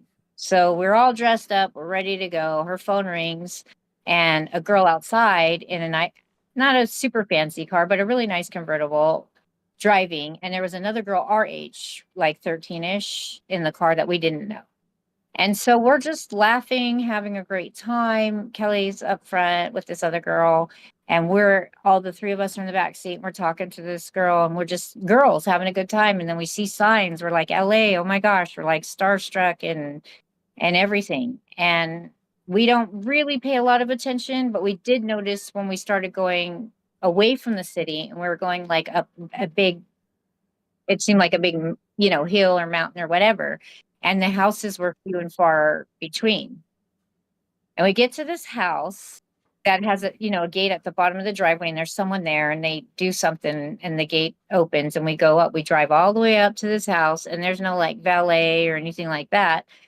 But there is like everyone's just parking wherever and walking in. People are walking in, people are walking out, and they're parking wherever. And it is the biggest house like we have ever seen. Like this house, it doesn't even look like a home that people live in. You know, it just looks like a museum or like furniture and stuff. It's just, we're just like, wow, you know? And so these girls, they lead us into the party and then we're talking and we sort of break off a little. But I, being raised by our dad, paid attention to some things because in my young mind, my focus was stay with people I know so I don't get stuck up here and I have to call my parents and get killed, right? So I just want to make sure I knew where people were so I wouldn't be stuck without a ride. And at this party, there were all different kinds of people. You know, there were some girls like our age, but we felt like we looked like we were 20 years old, 25 years old, just mingling with these people. And there are drugs everywhere and there are drinks everywhere and everybody is just having a good time. Some rooms are darker, some rooms are lighter, some rooms are like disco ball, not on the ceiling, but like the table one. there was just stuff going on. So when I'm coming into the party, you know, and I'm kind of on my own, but sort of staying around where I knew people were that I knew. There was this super handsome guy. The first one I seen, this super cute guy, and you had to been like 18 or 19 giving drinks to girls. And I'm noticing that he would come back and give drinks and talk sweetly to girls, you know. And I thought to myself, don't drink that drink. So I got away from there because I didn't know he was so cute. I don't know if I could say no to a drink from him. And then I was talking to girls throughout the girl party. They're handing me drinks. I'm like dumping it in over here and dumping it over there. But I do remember finding the kitchen, which looks like a freaking, you know, restaurant kitchen where alcohol was, where the drinks were. And I took shots because I knew it wasn't a drink that somebody made. But I remember I was also really thirsty and there was nothing there but alcohol. There was no food there. It was just alcohol. And I remember drinking water from the tap because there was no water. And I also drank some tequila mixer without the tequila in it because I was really thirsty. I just didn't want to drink alcohol. And then I left the kitchen and I went upstairs. And when I went upstairs, I saw there was like, I called him the Hill Fairy, okay?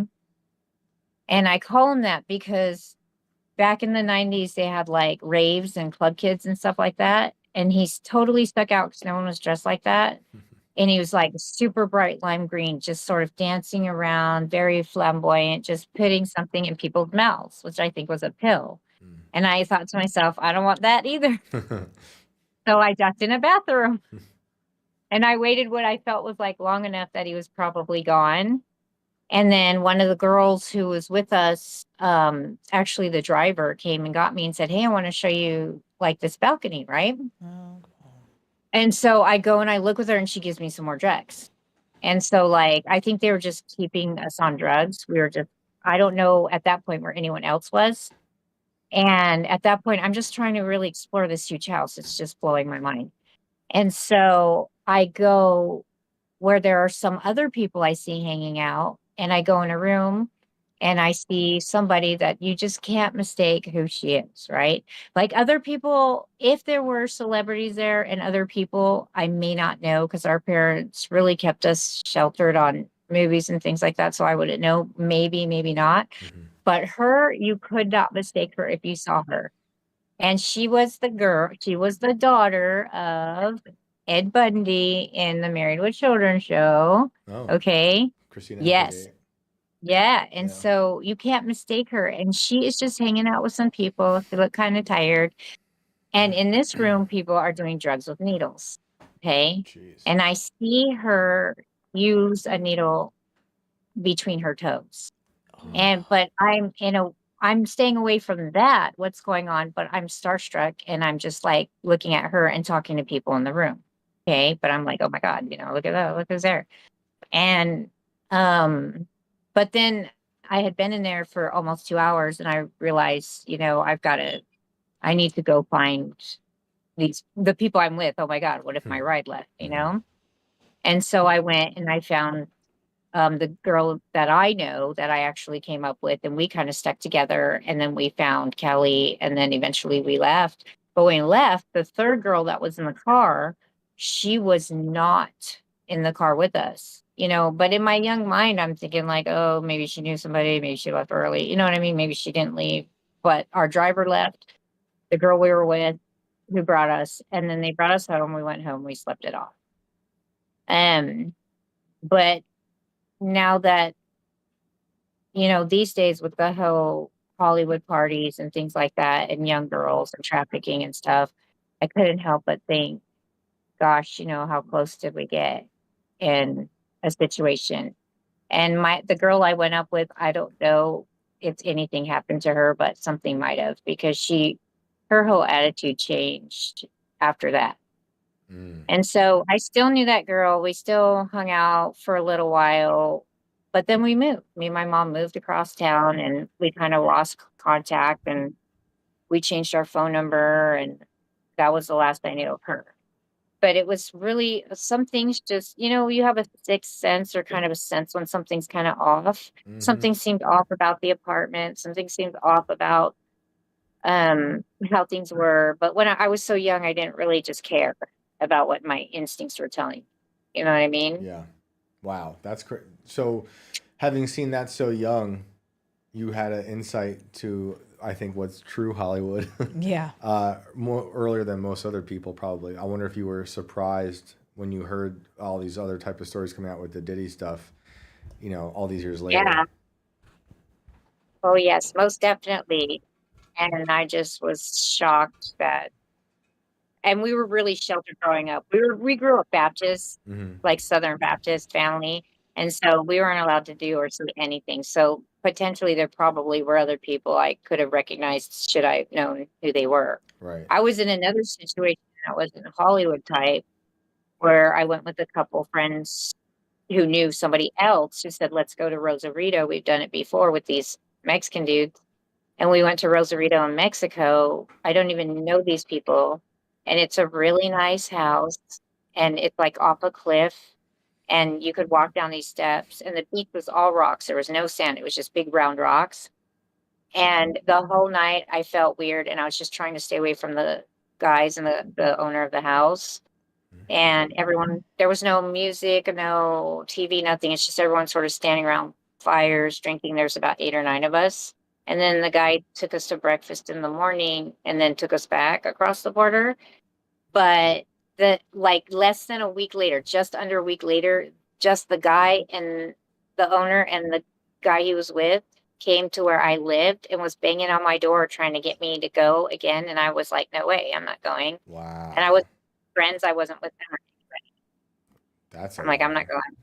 Oh, So I just was like, geez, good thing you trust your instincts. Yeah, seriously. Yeah, Even while seriously. doing, We were raised like, even my while dad doing was a some drugs. survivalist before it was popular. Yeah, yeah. Well, it's good. It's you show up to those situations. A lot of kids, I feel like, would just take whatever they're given. Unfortunately, which is how they start to really screw your life up. And also, if you're in Hollywood, they gain control over you. Yeah. Which is Well, that's the what thing. seems You to go be to a going on. party and you see a celebrity and you're like, wow, this is kind of cool. Yeah, yeah. I'll do it too. Yeah. That's Yeah, and crazy. you like want to maybe even go back or try it and end up disappearing forever, Oh my God. It unfortunately happens all the time. Yeah. It happens it's alarming. Talking about when you're talking about the guys coming to your house and banging the door, that happens. And it reminded me of I heard a few interviews of women who've been trafficked over the border, the southern border, and like their moms leave their photos on the bridge. And there's just bridges down there, like in Tijuana, that are just covered in the images of these women, these young girls. A lot of them are actually young girls who are taken and are never seen of again. And then you hear stories on this side, these girls, in situations like yours. They go to a party and they think it's all cool, and then they're just never they're gone. Yeah. And then I heard recently about one young girl who was just held captive in a skyscraper in New York City for years. Oh my God. Yeah, just being like a sex slave to Awful. random people. And then on top of that, not to make it worse, but this is just unfortunately a reality. When I was in New York, I remember reading an article about a judge who was selling children into basically like a trafficking ring. He would send them to juvie, and the juvie was part of a trafficking organization. He got in trouble. Oh. Like, you can probably find the article. I forgot how long ago that was, but they got in trouble, and it was crazy. And I don't think that's the only judge that does those things. Oh, you're probably 100% right. It's crazy. Oh my God.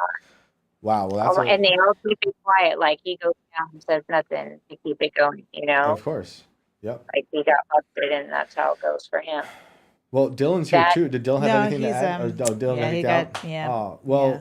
well, thank you for sharing your story with us, and I'm glad you're here to tell it. Yeah.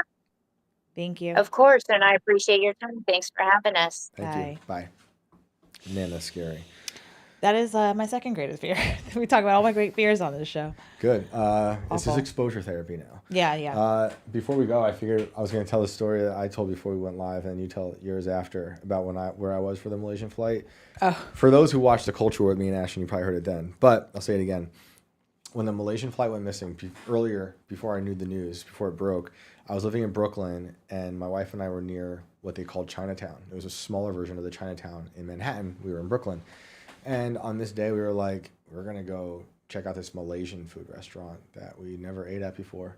And we just walked in, and then the news broke, and then it was on the TV, and I'm just watching Malaysian flight missing while eating Malaysian food for the first time. That It is was so very random. bizarre. Very, very bizarre. I'll never forget it. But then I told you that story.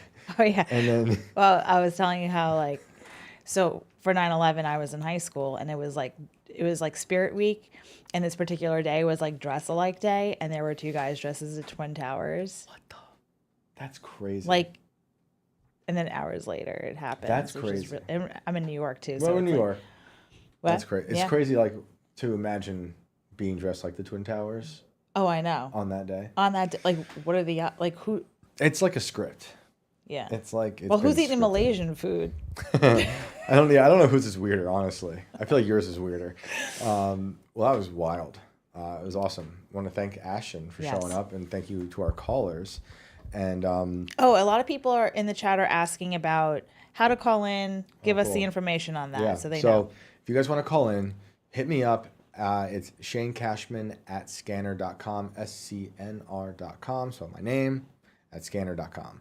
Just give me like a short little synopsis of what you want to talk about, and we'll bring you on. Alex and I will talk to you throughout the week and figure out one's best. And that's pretty much it. You'll need Discord to call in, and we'll go from there. So that is it. I've been fielding lots of people reaching out. It's been awesome. So thank you for that. And I'm excited for who we got next week. And if anyone has any special Halloween stories, we'd love to hear those. Yeah. Since it is Halloween season. Yeah. Other than that, thank you guys. Great. You know where to find us. Where can they find you? Oh yeah. You don't get out of here that quick. I am Alex Ayala on X. I don't even know anymore. You never use it. She's so Never use it. anti-Elon. I started to try, and I was like, "This is gay." Well, I use it too much. And you know where to find me at Shane Cashman. And hit me up, please, with your stories. We'll have them. Until next time, we'll see ya.